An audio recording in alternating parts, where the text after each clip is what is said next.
Hello everyone, and welcome back to another episode of Speedrun Insider. My name is CJitsallGewd. Thank you so much for joining me this week, as you do almost every week. We really appreciate all the support. If you've been enjoying the show, or if you're new to the show, because we picked up some new listeners, make sure that you like, download, share with your friends. Sharing with your friends, make sure that we can keep the conversation open. We can have the people on the show that we want. We don't have to view chase. We don't have to please an algorithm. We can just focus on pleasing you, the listeners. So keep that in mind. All I want you guys to do is to continue to do what you've been doing. Share the show. Tell people about the show. Listen to the show. That's all I want you guys to do. And I promised you last week that we would have a great guest this week, and that's exactly what I'm going to deliver. I think it's going to be a great episode. My guest today, she is the Stroop Waffle Queen, the stalwart steward of sunshine, and she's a better indie game developer than you. Ooh, this one's going to be good. It's the one and the only Pinkish. How are you doing today, Pink? I'm doing great. How are you? That was a great intro. Thank you. Thank you. I try, you know. A lot of work goes into the intro. You can't see it, but I'm smiling behind the microphone. You're right. No one can see you, but I believe you. I don't know if we agreed that I was going to ask you this. I'm going to ask you. So you're from Panama. Yes, I am actually. I was born and raised there. I mean, I've been living there since I was born. Duh, I just repeated that twice. Don't worry. Well, I hope that you're from the place where you were born was also the place that you lived. Correct. So no, yeah, I was born there. I actually just recently, like, quote unquote, moved here to the States. I'm here as a student / working. So I haven't been home for like a little bit, especially because of quarantine and the coronavirus. But yeah, I whenever I was like in college, I would always go back home. But yeah, I'm from there. I speak Spanish fluently ever since I was born, and it was interesting living there. It's been interesting. I mean, coming from there to live here, it's an interesting scenario. My dad, Papa CJ doesn't get a lot of love on the show, so I'll tell an anecdote about my dad because when I saw that you were from Panama, I actually wanted to talk to you about it because my dad, his favorite place that he ever went to in his entire life was Panama. Oh, really? He went there twice.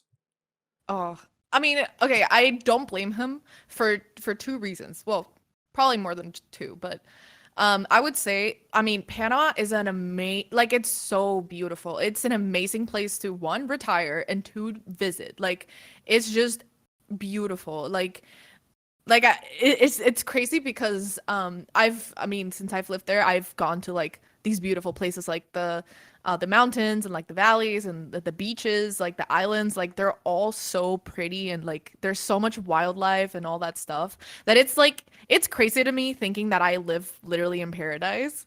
But like there's so many issues with living there. Like, now that I'm an adult, I'm like, okay, living in Panama kind of sucks, but what? Okay, hang on. Why does it suck? Okay, so there's just a lot of like social problems there. Like, it's super like a super conservative country, especially like your parents, your grandparents, like just people in general are very conservative, and I'm not. And I realized that a lot coming here, and it made me just appreciate the fact that, like, for example, I feel like people here in the States take that for granted, the fact that like you guys have gay marriage, you guys being openly gay is like most of the time fine now. And like also it's just like all the stuff, like deeper stuff, like abortion and all that stuff. Like, it's just like a lot of things that in general just make Panama worse, because we're just against all of that. We're also like against weed, and dude, the day we legalize that is gonna be the day I'm like 60 years old. Like, it's never gonna happen. It's super like religious led, and like it's not my vibe, right? It's really hot 24/7, literally 24/7. Like, it's Oh God, I can't do Fahrenheit conversions. For those It's of you hot. listening, yeah, it's hot. For those of you listening, you can Google this. It is 31 degrees every single day of the year in Panama. It's And like it's, 100 degrees. yeah, almost pretty much. It's like high 80s, low 90s every single day. We don't have winter. It only rains. Um, like it's awful because it's humid, and then you can't go out and not sweat, and then you can't wear cute like winter outfits, and then like you don't have snow, you don't get to ice skate and all that. And like it's Let me like stop you right there. I never want to see another flake of snow in my life. If I could move somewhere, like, yeah, 88 degrees, that's 88 degrees is Fahrenheit is about 31 degrees Celsius. That, first of all, that's gross. I'm really sorry that disgusting. you live with that. But Yeah. snow is awful. Snow is No, awful. Oh my god. I No. completely disagree. Okay, coming from someone that lived in Panama her whole life, moving to Chicago, the coldest mother freaking city in the US. It's called the Windy City for a reason. Buffalo would like to disagree.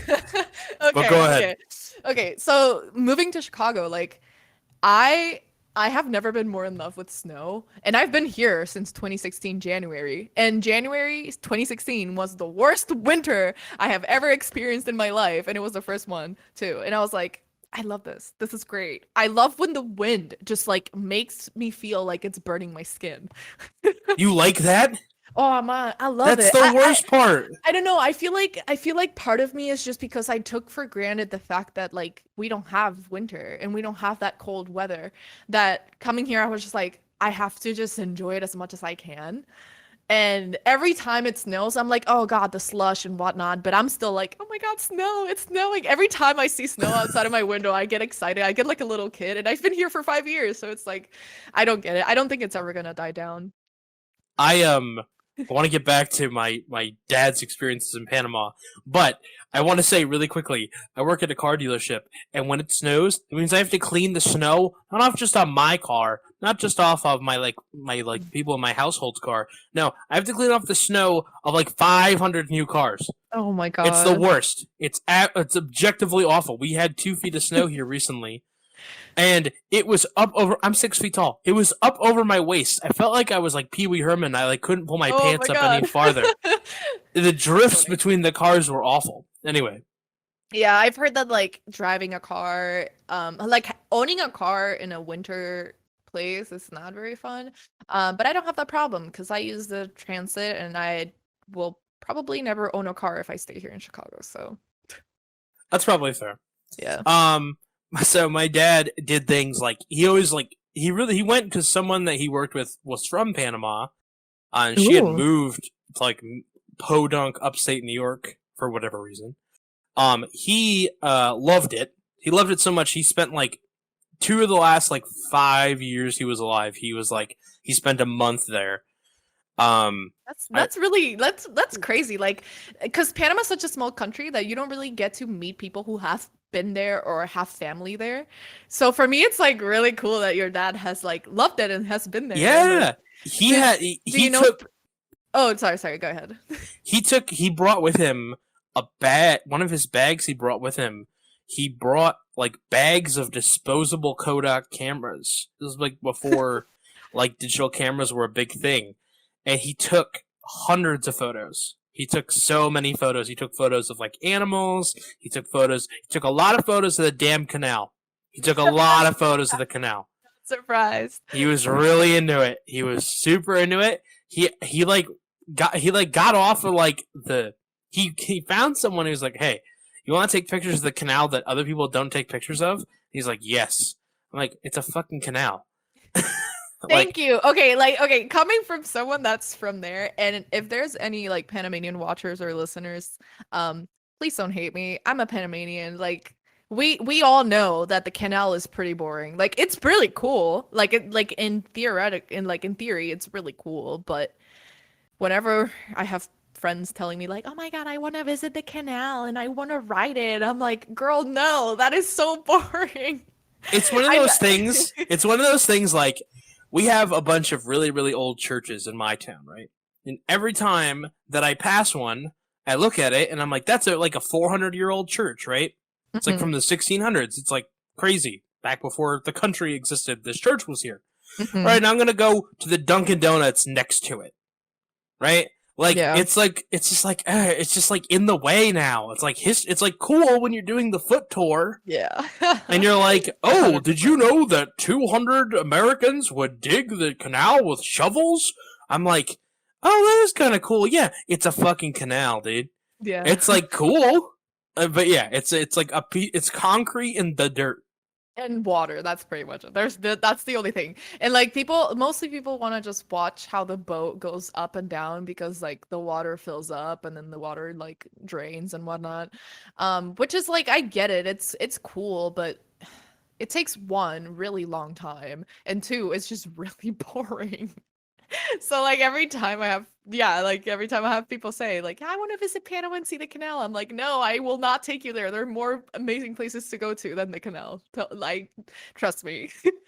Okay, I wanted to ask, by the way, where did your dad visit? Like, do you know specifically which part of Panama, or do you know? I think he got around. He did well. I don't know where they stayed. It was a long time ago, and he's no longer with us, unfortunately. But yeah, it's okay. But he like one of the things that he did, he had this dream. He was like, I'm gonna fish in the Atlantic Ocean in the morning and the Pacific Ocean in the afternoon. And he didn't do it, but he did get close. He tried. He caught a fish in the Atlantic, and then he got on a bus, and he told this story all the time, and he said, 4 adults. How much is it for 4 adults to go on this like bus, this like trailways? I don't know what the word is. Whatever. It's like a fancy bus, and like a bus is gonna go from this ocean to the other ocean, right, across the country, as it were. Yeah. And he's like, how much? And so the guy says $12. So my dad pulls out a 50, and the guy goes, no, $12 for all 4 of you. And I was like, what the fuck bus were you riding? Like, this doesn't make any sense. He says, no, it was a really nice bus. He told that story all the damn time. He told, like, oh my god. It was like he discovered, like, this, like, great bus, like, that, like, the dollar went so much farther. That was one of his favorite stories to tell. Not that he even went and tried to fish in both oceans in one day. The fact that, like, he only had to pay $12 for him and his 3 friends to ride the bus. Yeah. I mean, honestly, that's like one of the perks of like living there too, especially like back in the day. Everything was so much cheaper, and like we use American dollars, so like you don't really have to like worry about like exchanging money. But there's like a few coins that are like Panamanian, but like we take American money, like we don't really care. So I mean, we use the dollar, but like our coins are different. Yeah, they are valued at the same price. I don't know. I don't understand. I have a box of coins that he brought back. That was pretty cool. Oh, really? Yeah, you'll have to send me a picture because I'm very intrigued to see how they look.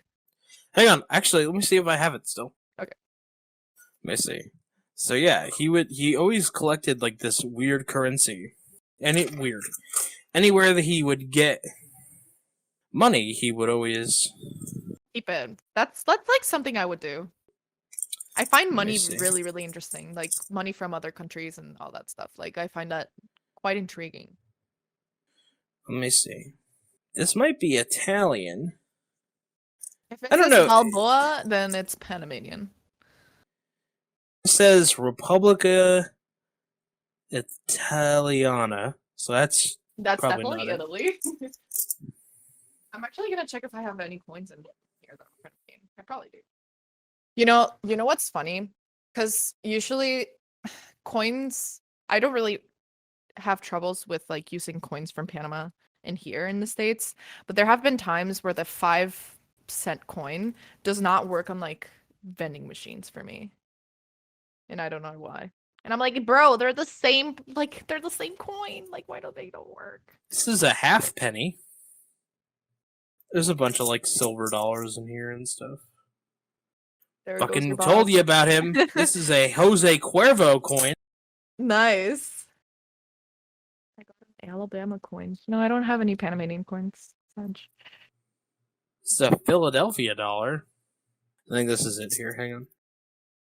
Nope, this is a peso. Okay, never mind. I did have some forever. I had like a whole box. Oh, it's damn. apparently not this box. But yeah. So one of the things that he also did, because we're talking about Panama now. Conversation. Hey, listen, I'm super into this. I hope you're not bored. Oh no, not at all. I personally love talking about like where I'm from and like my country, and it's fun when people find it interesting and intriguing, because like then I get to talk about my culture, and then I get to talk about like how it was growing up there, and like just like the whole difference of like everything between there and here. So one of his experiences that he talked about, and I don't want to say the jungle, okay? Because I mean, you wouldn't be wrong. Okay, here's the thing though. I'm this like white dude from upstate New York. So when I don't want to be calling people out being like, "Oh, you live in the jungle." It looked like the jungle from the pictures. He said Honestly, that he drove 20 minutes into the jungle. Yeah. And that he slept in a hammock outside, which I said sounds very Panamanian. And he loved it. And that at night, oh god, there would be a bunch of people that would drive over, and they would have like these giant. He took some pictures, but again, Kodak disposable cameras at night in the jungle, with a bonfire. Not great. But he took all these pictures of like these dance competitions people would have. Oh, interesting. It was very weird. It's not like, I'm not saying it was. The dude was wearing like khakis and like dress shoes, but they would all like dance and like have fun, drink wine and sing song. I don't know. So that sounds like Panamanian. Yep. Yeah. So it's, yeah. When you say he was in the jungle, like that's pretty accurate. We're more of a rainforest, but it's pretty much the freaking same thing. So it just rains more. Hey, listen, I'll go with rainforest. I wanted to be corrected there. I didn't want to be correct when I said the jungle. But I mean, you do have a point. Like you do, like it is correct in a sense. It is a jungle. Like most of the country, it's a goddamn jungle. So it's a jungle out there. And like the jungle and the beach, like that's all we have. And like some mountains, that's about it. Oh, and a volcano. We have a volcano. You have a volcano? You should have led with the volcano. We have a volcano, but it's really far from the city. It's all the way over to the west, and the border between Costa Rica and Panama. And I live in the city, which is like in the whole middle. My friend is stationed. He's in the Navy. He's stationed in Sicily, and there is a volcano, an active volcano, next to his base. Like no next to it. No. And the other day, it was like Christmas or whatever. It went off, and I'm like, gosh, what the hell? Are you guarding the volcano? Like, I just didn't understand, like, with the positioning of this base. He says it's a strategic position, blah, blah, blah. I said, yeah, but you're like the security guard. You check people into the base. Like, that's my understanding of what he does. He's the security guard of this base. And I'm like, what are you protecting it from? The volcano? What are you gonna do?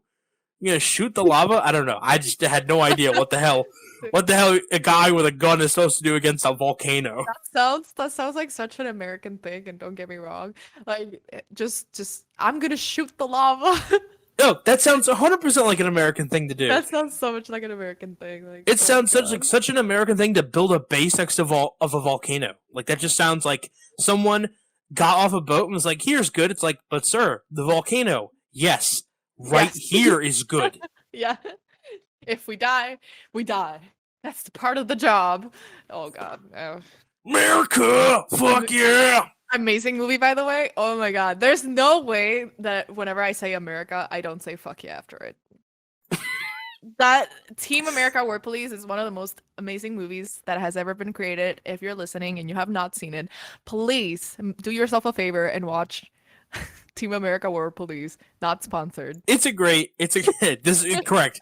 Not an ad. This is not an ad. That's true. No, it's honestly, it's like, I think that it's really easy to satirize American culture because 100%.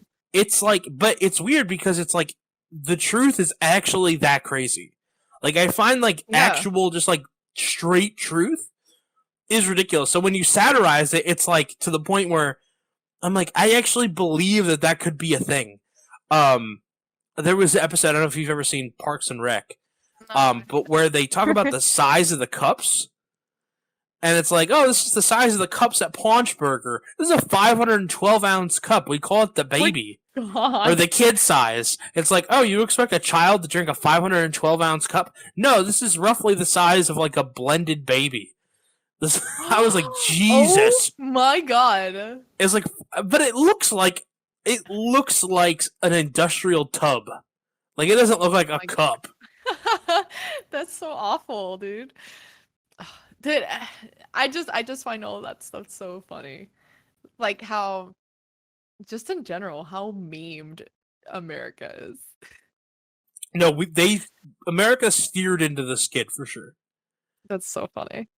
Like, and I get tired of people that are like, America is awful, right? Because I'm like, all right, man. Well, if it's so awful, then like, why do Like people it like? Why are is. you Okay. coming here? Yeah. It is. Like it is, but it's not as bad as people may make it seem, because y'all, like, there's so many people that take stuff here for granted.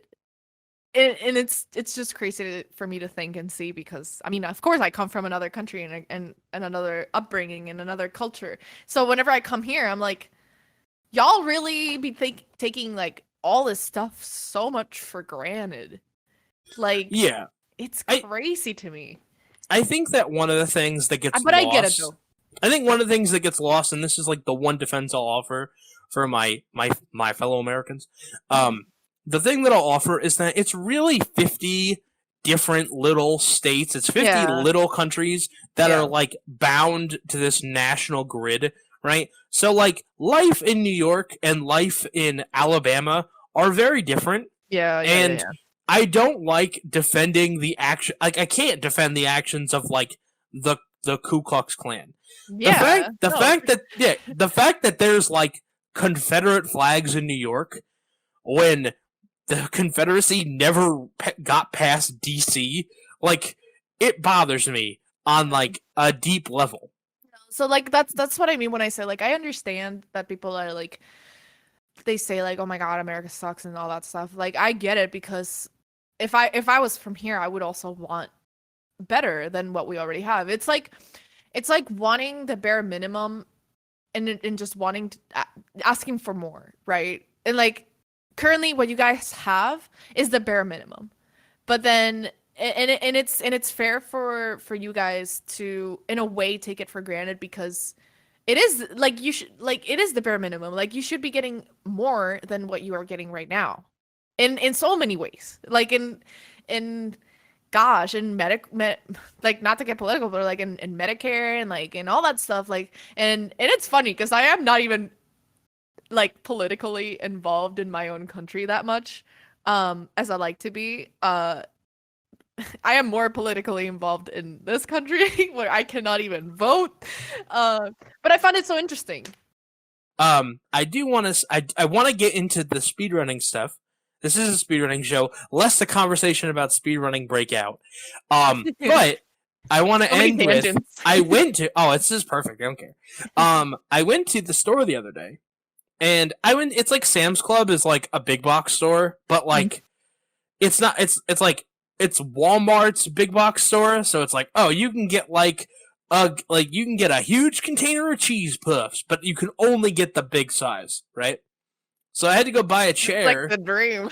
Yeah, so I had to go buy a chair, and I bought my chair. And at the end of the aisle, the carts are just pallets, like pallets with wheels. So I like get, and then I see a shelf that I want to get the shelf too.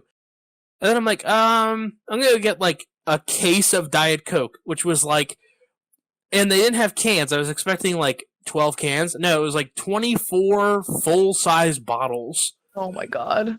And next to the soda was the condiments, and there was a gallon of mayonnaise. And I can't think of anything more repugnant than a gallon of mayonnaise. I've been trying to think about it. It's been a few weeks. I'm trying to think, is there something more gross in that quantity than mayonnaise? I really can't think of anything. Yeah, I honestly, no. No.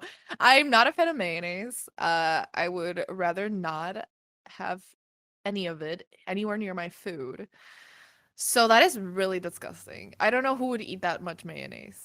or would want to eat that much mayonnaise. Like it just doesn't make sense to me. Last segue. Last thing about Panama is her name was Cindy. Was my dad's friend, and they worked together. And Cindy said one of the times after I've seen her a few times since my dad died, but one of the times after she was talking about like what she thought America was gonna be like before she came here, and she said line dancing and mayonnaise sandwiches. What the Lady came hell? here in like the 70s. She thought it was gonna be line dancing and mayonnaise sandwiches. That is so funny. That is so weird to think. I don't know. That is a weird perspective to have of the U.S. You know? Honestly, whenever I came here for the first time, I was a very young kid whenever I came here. Um, I I don't know when it. I was literally a wee child. I went to Disney. Well, so I You I were can't a really. wee lass. There you go. I was a wee child, and like I don't really remember like my first thoughts. I can tell you like what I expected Chicago to be whenever I came here for college. I was like, this is gonna be the most party, most amazing experience of my life. I didn't go out a single time until I was in senior year. Yep, that's Chicago. Yep, it was way too cold all the time for me to be like, Yes. I want to go out. And then I was like, you know what? No, thank you. Here's the thing. You were talking about. See, here's where you messed up. You were talking about like cute winter outfits. That's not happening in Chicago. You have to go out Nope. full parka.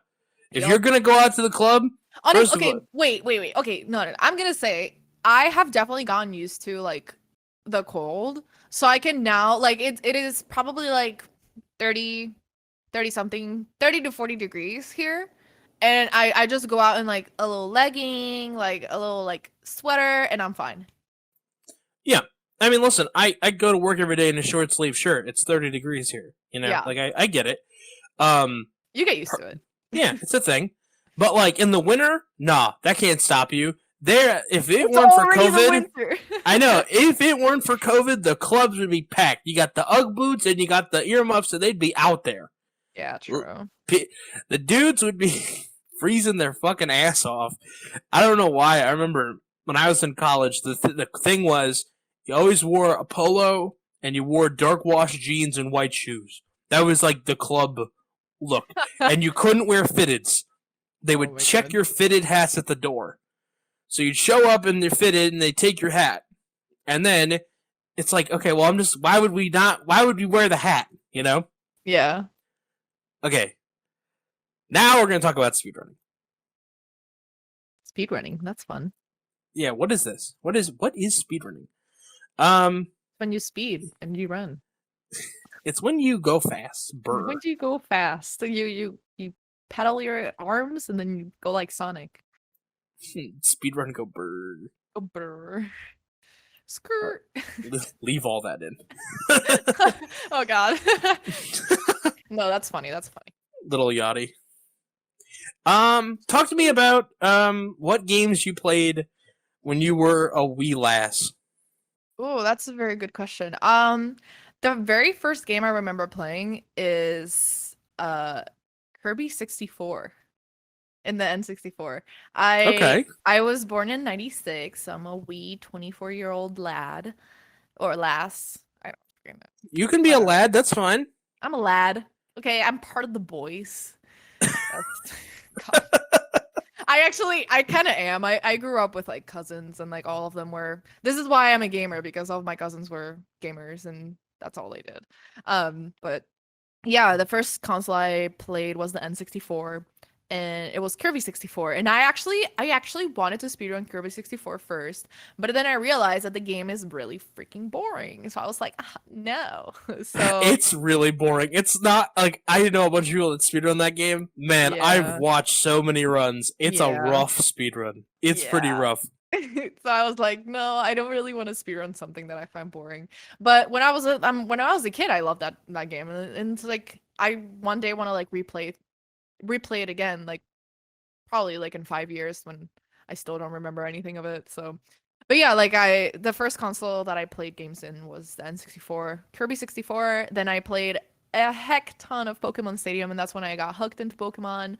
I'm a big Pokemon fan, but a very big Pokemon hater in the like recent years.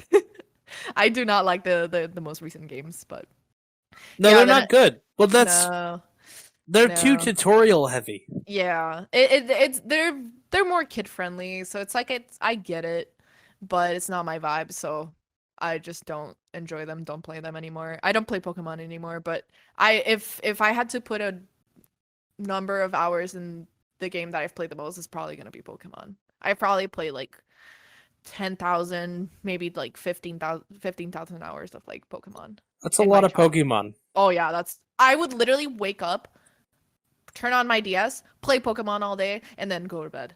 That's all I would do. It's What the crazy. hell? Yeah, I don't know why. It just my cousins got me into it, and then I just couldn't. I was so hooked that I would literally reset the games just so I could get my party again to level 100. Okay, Yeah, you're insane. yeah. I would never do that. I grew so emotionally attached. I have never. I changed the battery on my one yellow copy so that I could keep my level 99 Pidgeot. Oh I my God. refuse. I refuse. I Why can't not do it. level 100 though? What the heck? Cause I gave up. Oh, one level away from 100? Are you It took a serious? while. Okay, That okay. gives me anxiety.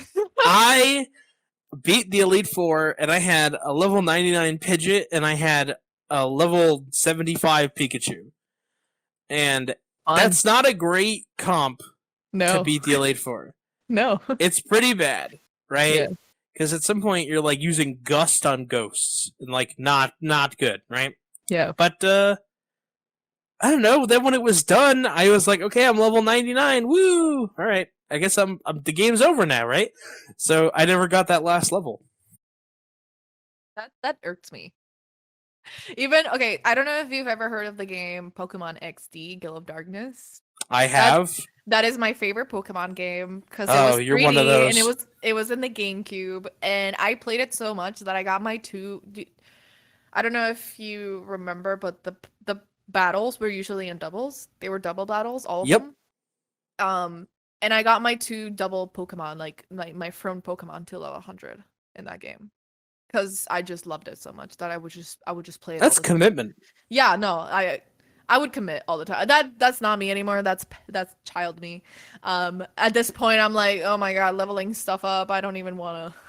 I don't do it anymore. It's just like I You're the can't do it. reason that everything has to have XP share now. It's like every Yeah, Pokemon in the party has to have XP share. yeah, pretty much. But yeah, like after that, I got more into like actually I got more into playing like Call of Duty and like I played that for 3 years, like pretty seriously. Um, and then fast forward to like 2014, which is like whenever I graduated high school, I was like, hey, I don't know what crossed my mind. I was like, oh, I do remember one of my like so like of course I'm a Sunshine speedrunner. And whenever I was a kid, that was the one game that I always was amazed by. I was like, oh my God, I love this game. I loved Sunshine. I want to play this game again. Fast forward to now, I hate this game. I don't know why I play it, but I do. You went full circle. Oh yeah, no, 100%. And then I fast forward to 2014, I was like, wow, I'm really curious to see. I was like just getting into Twitch because I think I made my account in like 2013. And I was like, wow, I really am wondering if anyone is playing Sunshine on Twitch. And I was just getting started on Twitch, so I was like, ooh, I want to see what people are playing. And then I saw Bouncy Boy's channel. He was doing a speedrun of Sunshine, and that's when I was first introduced into speedrunning. And also Bouncy Boy, of course. He was like my gateway into speedrunning. Shout outs to him. He's a great guy. Love him to death. He's a really good friend of mine. And I watched him for like 3 years. Before I ever really got really into it. I was like, okay, now it's 2017. I had spent already a year here after college, and I was like getting more and more. In 2016, I was definitely diving more into the speedrunning community as like a Twitch viewer kind of thing, right? And then I was like, hey, I kind of want to try this out. And then I did. And here we are, multiple hand pains and like rage later, still speedrunning Sunshine. But yeah, that's basically how I got into it. I couldn't really tell you what intrigued me so much about it. I think it was just the fact that they could play it so well. And I'm such a competitive person that I'm um like I want to be able to do that. And since my myself back then I was like I really want to just like be able to become that good. Which has not happened. But I mean, the improvement from like 3 years ago to now is like pretty significant, especially like in the last few months. Um, so yeah, like it's just it's been a wild ride of speedrunning. I mean, the thing is, I started speedrunning Sunshine in 2017, and unfortunately, I started getting really bad carpal tunnel in my hands, and like it was painful to even click in my mouse. Like it was that painful that I just couldn't do anything in my computer, and it was like pretty devastating to me because I was like, God, I just got into it. I really just want to speedrun more. I want to beat my PB, and then I just couldn't because my hands were in pain. And it was mostly because I was a degenerate Osu player. So that's how my hands got like absolutely destroyed. So it's all on me. But thankfully, like my hands did heal. And then Odyssey came out, which, by the way, I'm also a Super Mario Odyssey speedrunner. I mostly do any percent, but I've done all moons. I'm blasted on the leaderboards. I don't want to talk about it. It's 100% a mistake. And it was like 19 hours long, and I regret it. Actually, I don't regret it, but like, it was long. I don't think I would do it again. But yeah, I speedrun Odyssey and recently got into Banjo-Kazooie, but currently speedrunning Super Mario Sunshine. But yeah, then Odyssey came out in 2017 at the end of it, like October. And I was just like, oh man, I really want to speedrun Odyssey. And then I got into it. I speedrun it for like consistently for like a year. And then I was just like, okay, I'm kind of done. And I started kind of like veering off of like speedrunning. I was just like, my hands were hurting all the time. And then I just like wasn't into the community anymore as I used to be. And then I got more into like streaming Dead by Daylight, and which is a really fun game, by the way. And I probably play that straight on like every day for like 2 years.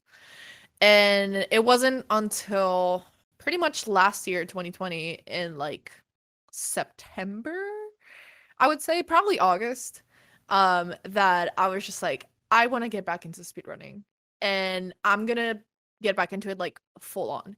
But part of me was really, really scared because I didn't want that hand pain to like come back and like play it for a few weeks and then get hand pain for a month or 2 months and then not be able to like even play League of Legends, which is like the game that I've been playing for like 7 years and I play it every day, but that's beside the point. So yeah, I was a bit scared, and but thankfully, like I don't know what changed or what happened, but ever since like I started running Sunshine again like consistently in like September, I have not gotten any hand pain anymore.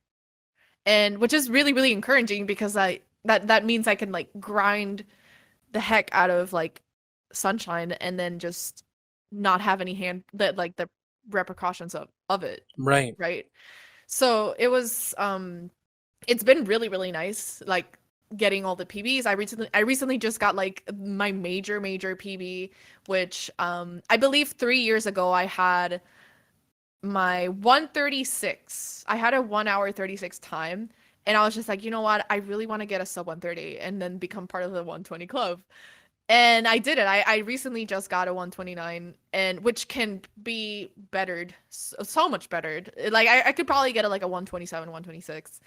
But it's been nice seeing the growth and seeing the grind, and like I actually got quite emotional in that PB, but it's been really, really nice to see that. And I'm currently now running 120 shines, which has been hell because it's like for me it's like a 4 or 5 hour long speed run.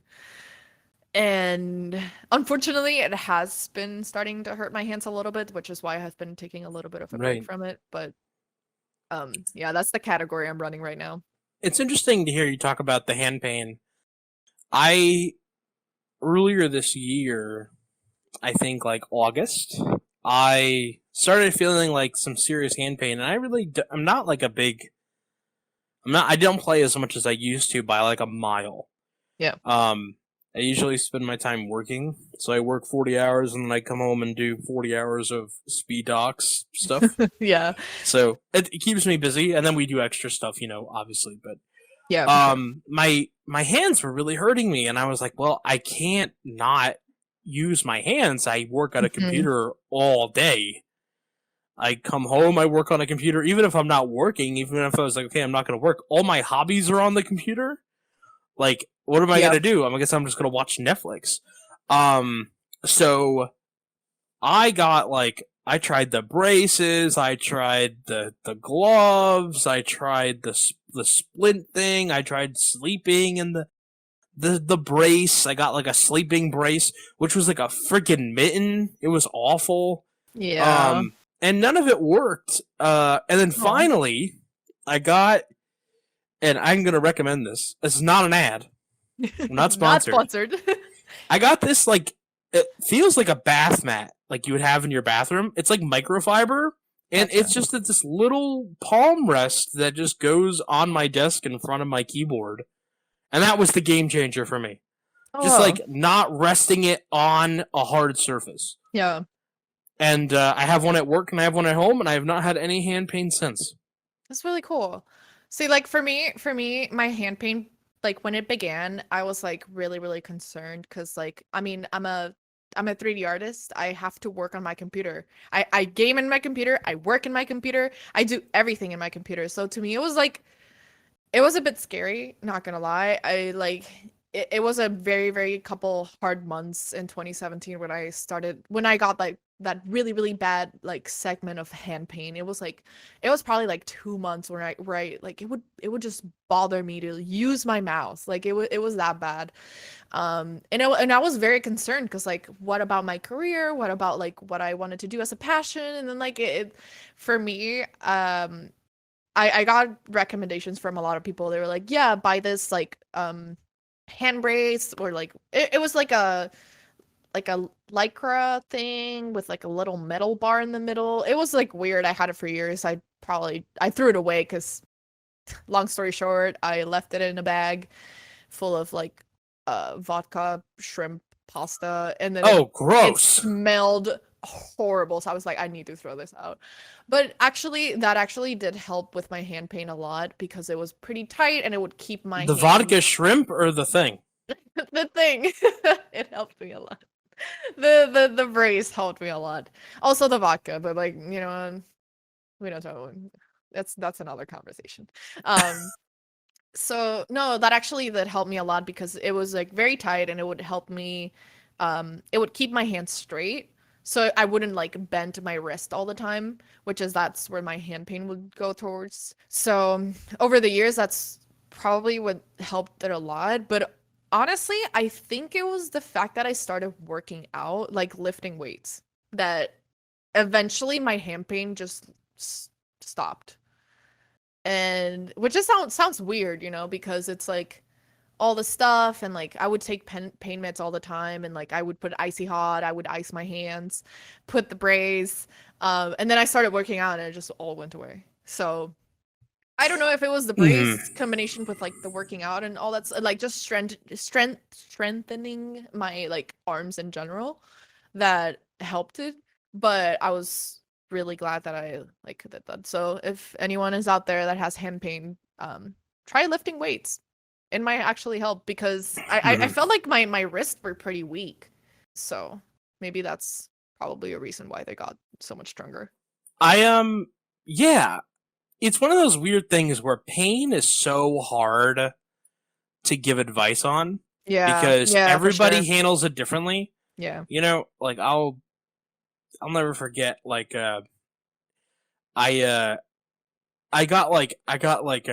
I hit my head super hard, right? And I hit my head, and it was on like this hanging. I don't know how to say this. It was like a hanging tomato plant, but it was like in like a container. Okay. And so they moved it into the sun, but in the sun meant in the walkway, and so hit my head, right, and I'm like, whoa. Then because it's like on a chain. It swang back and hit me in the head again. Oh my god. And then I kind of like, I did like a Home Alone like flop where I like went like I was gonna land on my back and my head bounced off of the deck, and I felt like I got hit by a truck. Oh my god. But then I saw someone get actually hit by a truck, and then he got up, and he was totally fine. Yeah.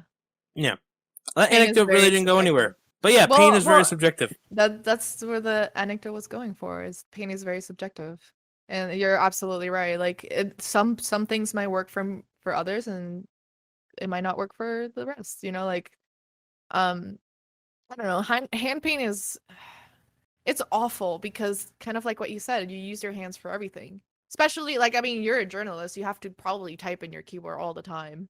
And don't even get me started with like hand painting and like actually writing, because like for me, I've developed like carpal tunnel to the point where like writing in paper actually hurts my hands quite a lot, like if I do it for more than like a couple of minutes. Do you feel like your signature has gotten lazier as you've gotten Oh, older? 100%, 100%. And honestly, it's a little bit terrifying because every time I have to go do legal documents, I always have to sign it with like the exact signature that is in an ID, and I'm like, oh, bitch, I made this ID when I was like 18. I'm like 24, man. Mm-hmm. And the worst part is like IDs in Panama don't change for 10 years. So you're stuck with the same signature for 10 years. Oh. Yeah. I'm gonna be changing my ID in 2024. So I would hope so. My picture's the same when I was 16. And so oh my god. when I was 16, I had like really really short hair, like almost like a like shaved head, almost like 0 on the razor, or like a 1, and I had no facial hair, right? So I kind of look like a skinhead, right? A thumb. Yeah, I look like a thumb. But so now I have a huge beard and I have a ponytail. So my ID is useless. Yeah, pretty much. It's like, is there any reason why you haven't changed it, or it doesn't expire until next year. gotcha. So I had like a permit, and then that expired when I turned 18. And then I got my thing when I turned 18, and then this one, it just didn't expire until, sorry, it did expire in like 2020 or whatever, but then I had to get a new license because they changed, the state changed the way that they did the licenses or whatever. Yeah.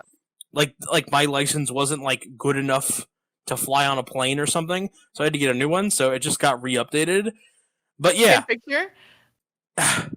What?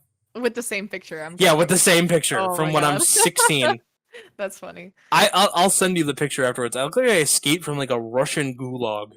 That's like funny. It's just like objectively awful. This actually happened recently too. With like I had to go get my license renewed, and they were like, "You can do it online, but it's gonna be the same picture from like 5 years ago." And I'm like, "Absolutely not! I looked absolutely disgusting 5 years ago. I will not accept that." So I did not get my license renewed. I don't even need it anymore. Well, at least right now. So like I don't really care too much, but that was really funny. I was like, absolutely not. I'm not gonna get it renewed with the same picture. And my sister was like, why not? And I'm like, girl, have you seen my pictures? I have like half bangs. My hair is dark, like black, and I look like a toddler. It's awful. I hated it. I was like, no, absolutely not. I'm either getting a new picture or no license. So. Oh man. Yeah, no. I mean, everyone's license photos are like bad, right? They're meant to like identify you, but they're not great at it. And I had this interaction recently where I had an interaction with a police officer who said, "Your eyes aren't hazel." I said, "What do you mean they're not hazel?" He's like, "Yeah." I'm like, "Yeah, my eyes are hazel." And he's like, "No, they're not." And I'm like, he started staring at my eyes. I'm like, so you're telling me I made a knockoff ID and was too lazy for the eye color? Oh my god. What? That is so annoying. Like when cops just like they argue about the weirdest things. It's like, what? Just go away. Well, it's about authority, right? It's like, yeah, pretty much. it's just like, respect my authority. It's not whether or not they're right. It's Yeah. do you like, are you respecting? Because like, I think most of them are human and they get like, oh, I'm not going to be right, right? But Yeah. then it's like, oh shit, yeah, no, this person's just being a dick or whatever their reasoning is. I don't know. Yeah. Man, we've been all over the political spectrum. I wanted to It's ask fine. you. I mean, I don't care about talking about politics, but like, I mean, it is something that I speak about or talk about and see about every single day. So to me, it's just like something. It's just part of being here in the U.S. for me. I believe. I like Hmm, in my perspective that is the case. there was this is the experience I've been having recently, I where mean, even more recently than ever, right, you know. right. But I've had experiences recently where I'm like, okay, but this isn't a political issue, right? Yeah. And then people are like, well, what? Everything's a political issue. I'm like, we're talking about like, it could be something so banal as like, I don't know. I'm trying to think of an offensive topic.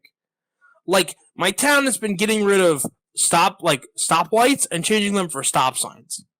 And I'm like, someone was trying to politicize the changing out the damn stoplights. I said, this is a market improvement. This is not a political issue. And my friend goes, everything's a political issue. It's taxes. I said, what would you rather the tax money go towards? If not infrastructure, like we're on like the municipal level. What else is there? You're like potholes. Okay, we're in the middle of winter. Next, like like you want to you want to fill holes full of ice and dirt and rock and water with hot asphalt. Okay, you're gonna be back out there in the spring. Next, Yeah. like it's just like, come on, why is this? It's not a political issue. Yeah. Ugh. And also just people want everything for it to become political, and it's like you don't have to make it political. Like it's not the thing. But I mean, I don't know. In the climate that the US is currently in right now, I understand that people find everything to be political. Um, but that's not the case, of course. So, I understand it. Mhm. I understand why people like feel the need to or just feel in general that everything is like a political issue or like everything's becoming a political thing and whatnot, you know, like I don't blame them. I mean, look at where Yeah. we are now. Right. So, yeah. All right. I have one last question I want to ask you. Hmm. You talked about how before the show we talked.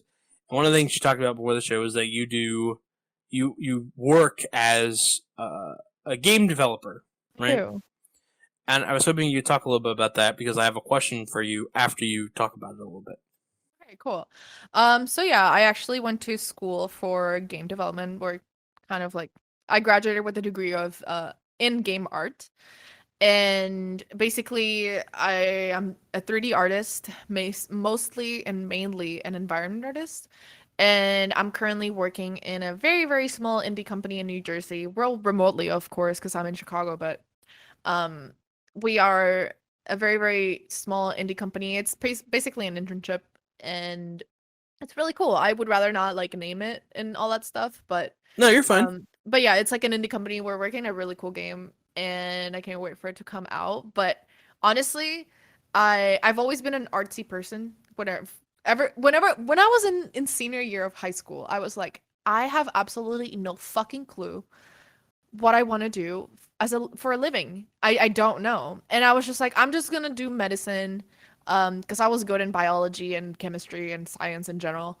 And then I was like, no, I'm gonna be a chemical engineer. And then I dropped that, and then I started researching stuff. Like, I like games. I would like to do something with games, right? Because I was a gamer, and I was like, I would love to do something with video games. And I'm currently doing two of them, so that's really cool. But um I researched and I found out that people were doing game design like uh degrees, and I was like, "Oh shit, this is what I want to do. This is exactly what I want to do for the rest of my life. Just work on video games, make video games. That's what I want to do." And yeah, I got into college and then I graduated, of course, and then I got the job. So like it's been a wild ride, honestly. It's pretty insane to think that I am making a video game that a lot of people will play. And like my name is gonna be like in the credits. That's so insane to me. I don't know. Like to being someone that just graduated from college, I'm just like, wow, that's gonna be really freaking cool when it like happens, you know? That is really cool. So I'm very excited to like further that. And like I'm also doing streaming, which is like just playing video games and talking to people. I graduated also with a minor in public relations. So like to me, like I'm a very introverted person and like I usually You're I'm introverted? yeah. And I'm very good at carrying a conversation, but if there are no conversation starters, I'm gonna be dead silent. Like I can't say anything. There's parts of me that I'm very extroverted and parts of me that I'm very introverted and I just stay there. I don't say anything. I'm very quiet. I don't know what to talk about sometimes and then like that part of me is like sometimes on stream, but yes. So that's the other part that I'm doing with like games, right? I'm playing games, which is like what I enjoy doing as a hobby as well. And just talking to strangers on the internet about how much I hate sunshine. And it's been really fun, not gonna lie. I'm looking forward to watching you play Sunshine after this Oh, podcast. oh, Wednesday.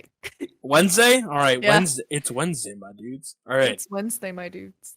I want to talk. I want to ask you. This is probably the. I think we've had a great conversation. Yeah, I agree. And it was so organic. That's what was the best part about it. But I'm going to ask you one question that I went into this wanting to ask you before we wrap up. And I'm interested in the ways for you that, like, in what ways do. How do I want to phrase this? In what ways does speedrunning satisfy a need for you? And in what ways does being a 3D artist working on video games satisfy that same need? Are they the same need or are they different? You know what I'm saying? Mm, I'm kind of trying to figure out what you need by needs. What you mean by needs. Well, like, okay, like think like The Sims, right? Let's boil this down like farther. Like, okay, you want to have fun, so we're gonna watch the TV for 2 hours, right? That satisfies like your need of like Gotcha. Okay. entertainment. But I see. on like more of like a deeper level, one of the things, and I guess I'll share because I'm asking you to share. What fulfills me when doing these things, kind of thing, right? Yeah, because Okay. I find video making to be highly fulfilling, right? Okay, gotcha. Okay. Yeah, for me, speedrunning, it's not specifically about the speedrunning, to be fair, because for me, it's more about the streaming part of it.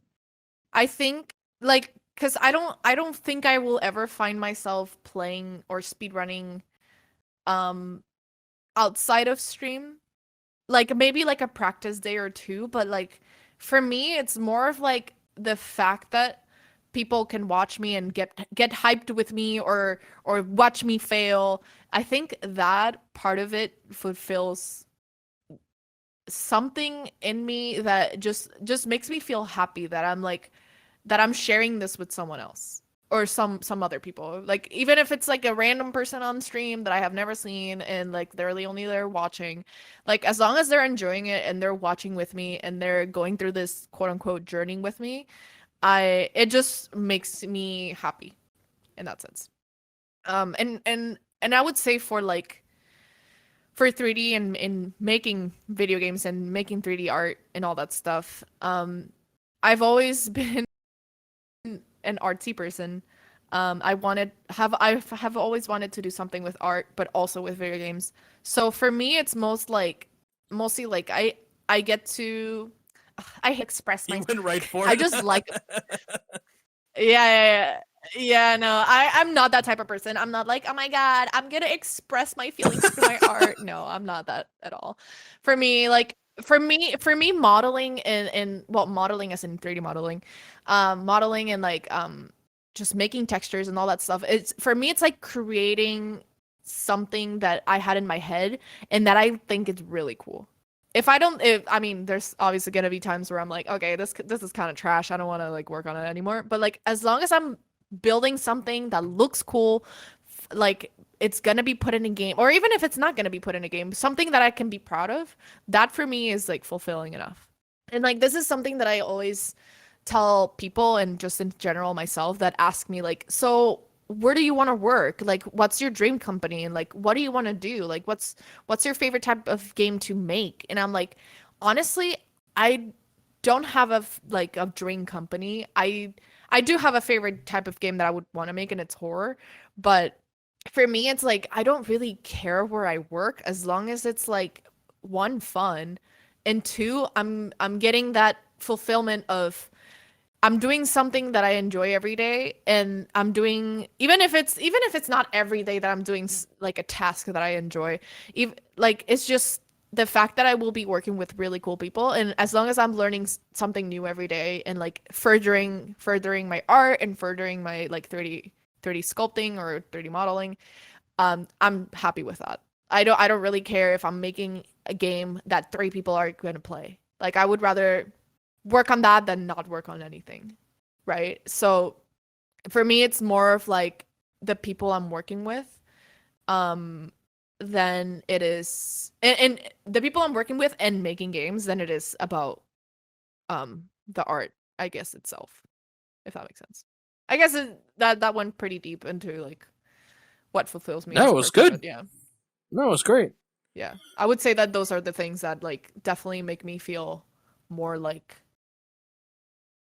just in general happy as a person. And that I can see like I like it's weird when you're a streamer, and I of course want to be partner, and I want to have like a big stream and like be successful as a streamer. And it's mostly like in my competitive nature where I'm like, okay, I really want to be good at this, and I really want to be good at this. But it's sometimes weird because I have a lot of friends that are full-time streamers, and then for me it's like I don't think I could see doing streaming for the rest of my life. But I could see myself being 50, 40-year-old me making video games for a living. No, I think that's like the appropriate thing, right? It's like Yeah. I can't imagine a lot of these people streaming into their 50s, you know? Like Oh, medium. I've seen some streamers that are like 50-year-olds and they're Hey, like listen, so but they cool. started when they I were love them. 50. I know, but that's so cool to me. Can But you no, I imagine get it. someone streaming on Twitch for 40 years? That What is is insane to that me. substrate gonna be like? You were Dude, subscribed for 10 years. holy shit. Poggers. That is insane. Wide peepo happy. White people happy indeed. It's so crazy. Like thinking about it, like I honestly don't think I could do it for that long. And even then, I've been streaming since 2015.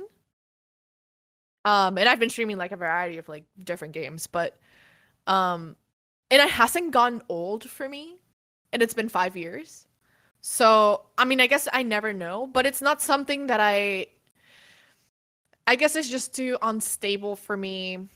I guess financially wise, I don't see myself being like that big ass personality where I could like live comfortably doing content creation kind of thing. Like for me, it would just be a hobby that I get off of work and then just stream and talk to people, and then Yeah. that's it. I think that's great. I think that's exactly what I mean. That's what I think a lot of people use it for. I think people Yeah. use it for extra income too. But Oh no, I yeah, agree. that's what I use it too for. But Yeah, like yeah, it's better as a hobby. yeah, 100%. Because I feel like you get burnt out. So, and this is gonna be a little bit of a tangent, but like you get burnt out of streaming so fast. I don't know if like anyone else could relate to this, but like if I stream all the time for long periods of hours, I'm gonna be like, okay, I really need to just not stream. But sometimes I'm like, oh my god, I want to stream every day at 7 hours a day, and it's like crazy, and that gets unhealthy. People who do content creation and Twitch for a living, for like as their job, like they don't realize that they're overworking themselves but it's because they have to, in a way. They have to overwork themselves. They have to stream 6 to 7 hours a day, every day, plus extra hours outside of streaming, where they do social media managing, content like idea creation, like all the stuff that goes behind the scenes that you don't even know. Right. And Yeah. then where do you leave stuff for like your own personal time and like time with like your significant other or your family or your friends? Like it in a way I feel like people don't understand that it will eventually consume your life if you don't control it. And it's like a bit scary. That for me, like I wouldn't want that. I wouldn't want to be a content creator like for a living because I feel I would probably crumble down and like not eventually drop it and not want to do it anymore. Yeah. I mean, listen, as someone that makes videos, I mean, you're kind of, you're staring into the void with me right now. You know, it's like, yeah, do I want to do this forever? Will people want to watch me make these videos forever? I don't know. Yeah, If I decided exactly. if I woke up tomorrow and decided I want to stop, would people watch me do something else? Who knows? Maybe. Yeah. Yeah. It's like, it's scary, especially you're betting everything on someone else's platform. Correct. That's the scariest part. You're betting everything on because it's not like Twitch pays you. It's you're relying on other people's support to get through. And it's I mean to me it's quite freaking amazing how like much support some streamers get. It's like how did 1,000 people subscribe to you? Like that's insane to me. But that's also really Right. cool. You know, like I don't Yeah. know. Oh yeah, it's really cool. But at the same time, like It's Twitch scary. could decide like, okay, this is not how we do things anymore. Yeah, We for do sure. things like this, and there's no Yep. more subscribers. You guys have listers, and it's like Yeah. listers, and it's like, yeah, now your whole business model gone, right? Yeah. So Yeah. like crazy. Or Yeah. like, hey, we have subscribers, but now you have to subscribe for a whole year from the jump. Yeah. Yeah. Well, now you're not getting people gifting subs, right? Yeah. So It's it's scary. It's the same thing with like YouTube. Like, oh, we made a change to our algorithm, or we made a yeah. change to this, or we made a change to that, and now no one watches your videos. It's a Yeah. shame.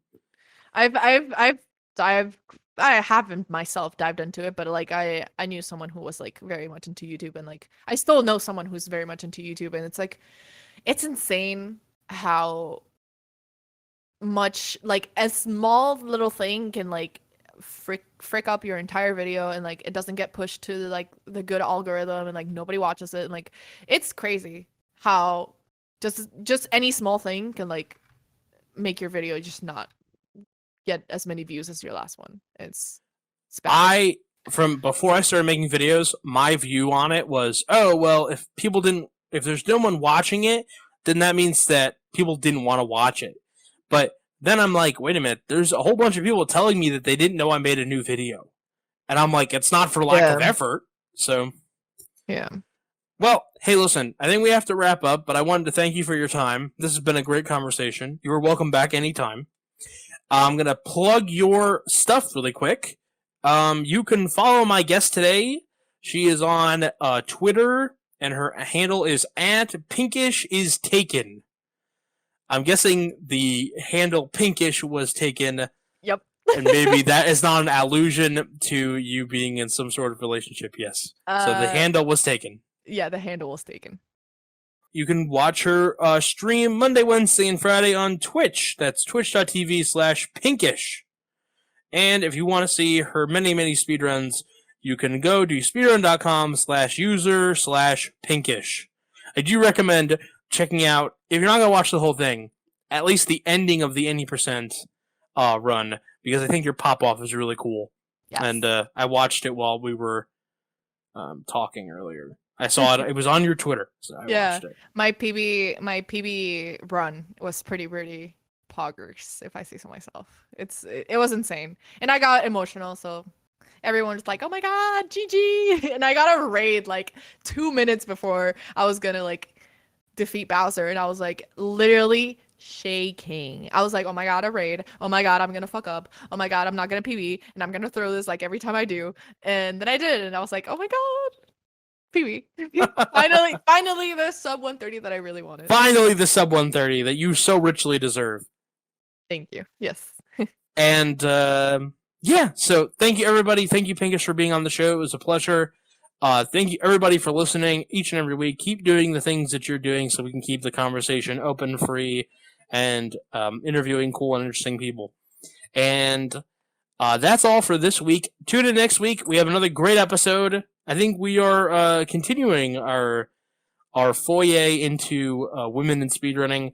Been a really fun stretch here, and really looking forward to showcasing another talented young lady next week on the program. So stay tuned. It's a great episode. I've never steered you wrong yet, and I hope you have a great rest of your day. Bye-bye.